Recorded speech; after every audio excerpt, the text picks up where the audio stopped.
चलिए बच्चों, अब जानते हैं कुछ कारण जिस वजह से इन्फ्लेशन यानी कि महंगाई हो सकती है। Inflation represents the rate at which the cost of goods and services increases over a period of time. Inflation एक रेट होता है, वो रेट क्या बताता है कि कितना आपका जो महंगाई है कितने रेट से बढ़ा है। अब ये महंगाई क्यों हो सकती है? 3 जनरल कारण: demand pull, cost push, built इन।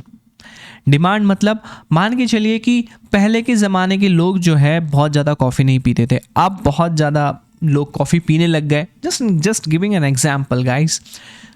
तो ये डिमांड ज़्यादा बढ़ने से ऑब्वियसली इसकी प्राइस जो है इंक्रीज हो जाएगी, राइट? सो डिमांड पुल मतलब व्हेन डिमांड फॉर गुड्स और services exceeds the production capacity. अब कॉफ़ी जो बन सकती है वो 100 कॉफ़ी ही दिन की बन सकती है, लेकिन डिमांड है 1000 लोगों की, तो वो 100 कौन से खुशकिस्मत लोग होंगे जिन्हें वो कॉफ़ी मिलेगी, जो पैसा ज़्यादा देंगे। Inflation. Cost push, when production cost increases prices. Now let's suppose coffee में डलता है शुगर, ठीक है। अब मान के चलिए कि कॉफ़ी की डिमांड जो है वो इंक्रीज हुई है और कॉफ़ी की अवेलेबिलिटी भी है, कोई इशू नहीं है, लेकिन शक्कर का जो प्राइस है, कमोडिटी शुगर कमोडिटी का जो प्राइस है वो अनबेरेबली चेंज हो गया है, बहुत इंक्रीज हो गया है एक्सेसिव वे में। तो वो जो शक्कर का प्राइस राइज हुआ है उसके वजह से कॉफ़ी भी तो महंगी हो जाएगी ना, क्योंकि उसमें डलने वाला इंग्रेडिएंट वो भी महंगा हो चुका है। तो कॉस्ट पुश मतलब हमारे जो रॉ मटेरियल है जो यूज़ होते हैं फिनिश गुड्स को प्रोड्यूस करने के लिए, उसकी अगर कॉस्ट इंक्रीज हो जाए तो भी इन्फ्लेशन हो सकता है, अराइज हो सकता है। Now, built in. When price rise, wage rises too, and in order to maintain the living cost. अब बच्चों प्राइस राइज इंक्रीज होता है, ठीक है। मान के चलिए कि आप एक फैक्ट्री चलाते हैं, या फिर आप मान के चलिए कि हम रेस्टोरेंट का ही एग्जांपल ले लेते हैं। You serve coffee, you cater coffee to the general audience in a restaurant, okay. अब आपके पास 5 स्टाफ वर्क करते हैं, ठीक है। अब ये 5 स्टाफ जो है ये महंगाई से लोग भी परेशान हैं, क्योंकि दूसरे प्रोडक्ट्स और कमोडिटी, एसेंशियल कमोडिटीज़, उसके प्राइस इंक्रीज हो चुके हैं।